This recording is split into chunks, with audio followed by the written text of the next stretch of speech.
Welcome back to Polar Press Presents. I'm DW Sauer, and today we have a new segment, video playlist, whatever we want to call it, but I'm going to title this Beyond Screams. And the reason so is because I'm collaborating with author Daniel Munro.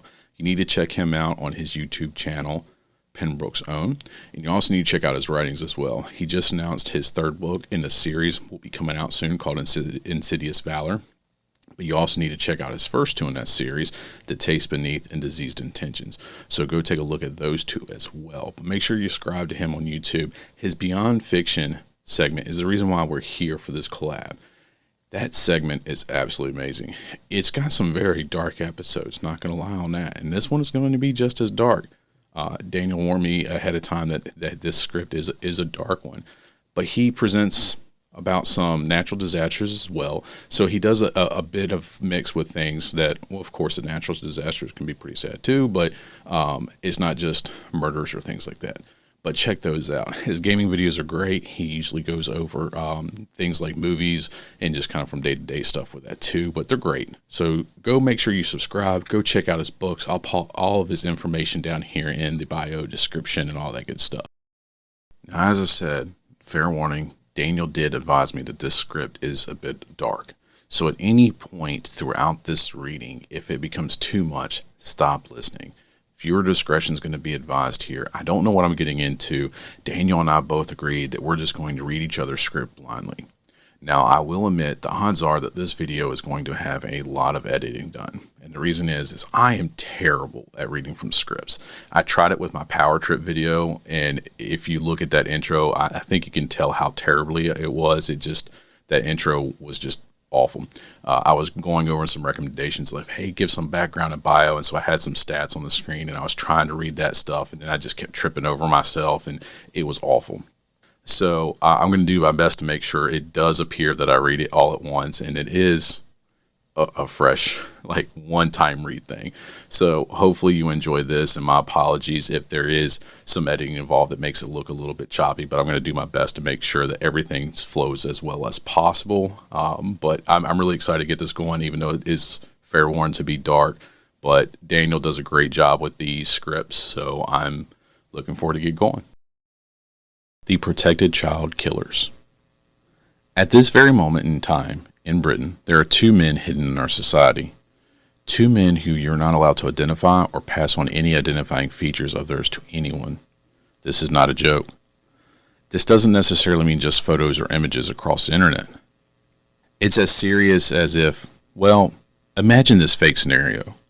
If we're having a conversation in public and I say, did you know that XX has size 9 feet? And a police officer hears that, I will get arrested. Just mentioning their height, weight, or even their eye color is enough for a prison sentence. So who are these two men, and what's the reason for their extreme protection? Well, for anyone familiar enough in British crime stories, you will recognize these names. Robert Thompson and John Venables. For anyone not familiar with these names, we're going to have to travel back to 1993. And I warn you in advance, this is extremely distressing. February 12th, 1993. Every parent's worst nightmare has come true. In the Strand Shopping Centre, Liverpool, Northwest England, 2-year-old Jamie Bolger has gone missing. A police search has begun, and 2 days later his remains are found on train tracks 2 miles away in Walton. It appears at first that he may have accidentally wandered off and found his way onto the tracks where he was hit by a train. I wish it was the lesser of these two evils. After an autopsy, it was revealed to have been a murder. Now, viewer discretion is advised here. I'm going to be very brief about the details, but this is horrific. Skip ahead 20 seconds into the video if you do not want to hear this.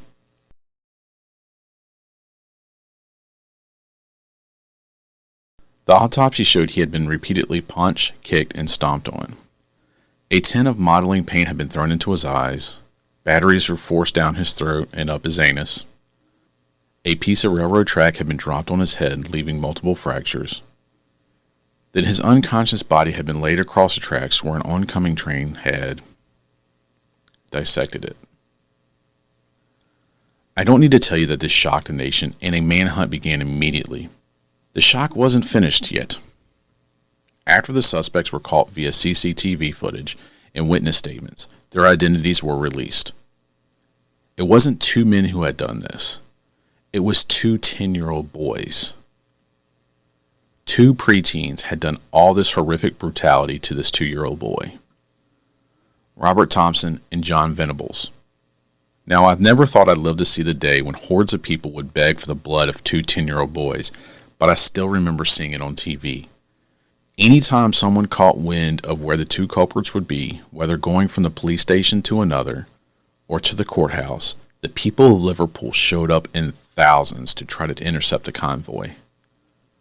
This was mob justice. They were prepared to lynch these two. The boys had confessed and were sent to juvenile prison at Her Majesty's pleasure. This sentence means you ain't ever getting out of prison unless a judge or the Queen herself, when she was still alive, so it would be His Majesty's pleasures this day, say you can get out. There is no set period or structured sentence. You are in jail until a judge or the Queen says you can get out. And yet, 8 years later, when the boys turned 18, they were no longer seen as a threat to society and were released. As you can imagine, the nation was furious, so the mobs returned. Unfortunately, the prison system does not have the same duty and care towards its convicts after release. So both Thompson and Venables were given new identities and homes to live in to keep them safe. Obviously, both had gone through puberty, so looked radically different from their mugshots back in 1993. Two things no one had counted on after the release: the rise of social media and John Venables being an absolute clown. First and foremost, Thompson had done what would be the smart shoes in this scenario. Kept a low profile and has never been identified after release. That's actually kind of terrifying given he'd be around 42 now and could literally be the guy next door. Venables, on the other hand, has blown his cover multiple times, and sometimes he actually just outright admitted to who he was. I mean, when you have to move to a new place, you start making friends. You create memories with these friends. Go to the pub, dinner, summer barbecues, weddings, holidays. Only for them to have one too many beers one day and openly admit to you that they are one of the two perpetrators in one of the biggest crimes in Britain of the whole of the last century. Now, as I said, social media is a thing these days, and you unknowingly make friends with one of these monsters.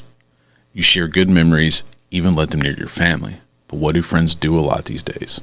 They take and upload pictures. So every time Venables blew his cover, he had to be picked up and relocated right away.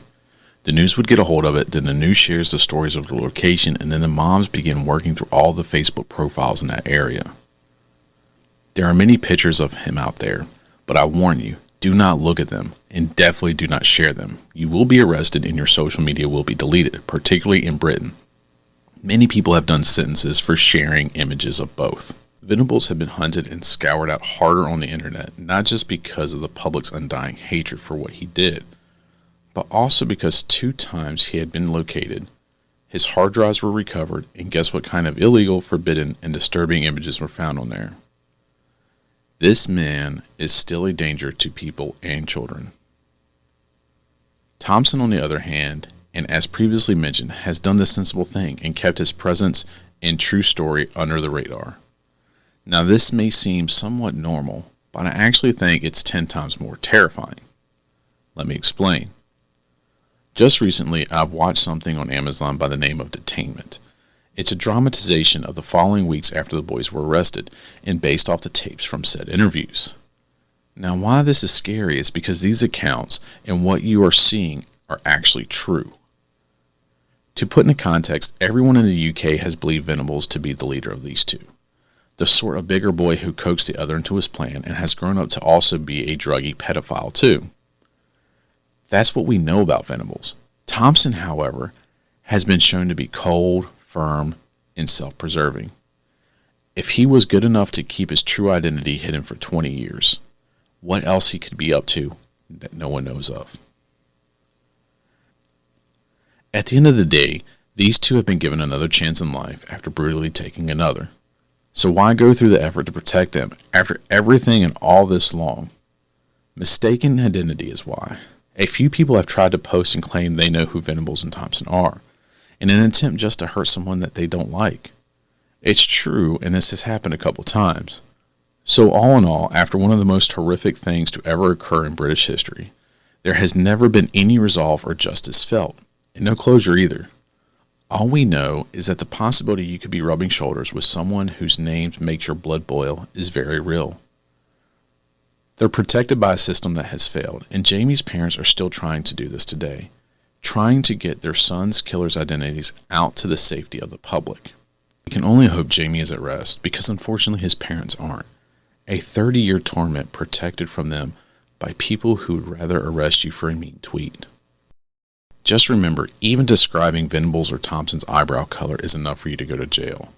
So this is the end of the script, and it's horrible insight into who and what goes on behind closed doors. You never know who someone could be or the lengths that they could be protected. As a fellow author, these are the moments that we put in our stories that no one believes until it is revealed to potentially have been true. The world is more screwed up than any writer could ever make it. Let's see if lucky number 7 is going to be the recording. I still don't know how to end this. Maybe I should just cut it off and just say we're done. But, Beyond Screams and Beyond Fiction, and Daniel's Beyond Fiction does expose some things, and he's even said that he's not for sure if some of the things he talked about should be exposed at all, if it should just be lost in history, so to speak. But Daniel does a brilliant job at finding these stories that aren't trying to highlight the people who have done the atrocities, but trying to remember these victims like Jamie. And I think that's the point of these, is that we need to remember the victims, and not just forget and let them fade away. We don't need to glorify the atrocity that happened, but we just need to remember the person who did not have a chance to grow up or to live their full potential or to carry on with what they had intended to do with their life. Thanks, Daniel, for this very disturbing story. I did enjoy this collaborative experience, and I hope you as a viewer enjoyed this. It's a bit new for me to do these scripts with me face here, because like I said, it does take me a little bit of time to read through everything and to give you a good presentation, because I do stumble a lot when I narrate. But I hope you enjoyed it, and I hope everything came across as far as a nice presentation for you. So yeah, if you enjoyed this, which is very weird to say, I don't know how many more episodes of Beyond Scream I'll include, but yeah, hopefully Daniel and I will do more collabs in the future, because yeah, I enjoyed this, as weird as it is to say, but working with him is going to be a blast in the future, and hopefully do some gaming collabs as well. I'm terrible, so bad. But thanks for watching. Don't forget to subscribe, comment to see if you would like me to do more Beyond Scream style stories. Make sure you check out the collab that I did with Daniel. I gave him a script. So go check out Carrie Buck and all of his other Beyond Fictions, because you'll like them.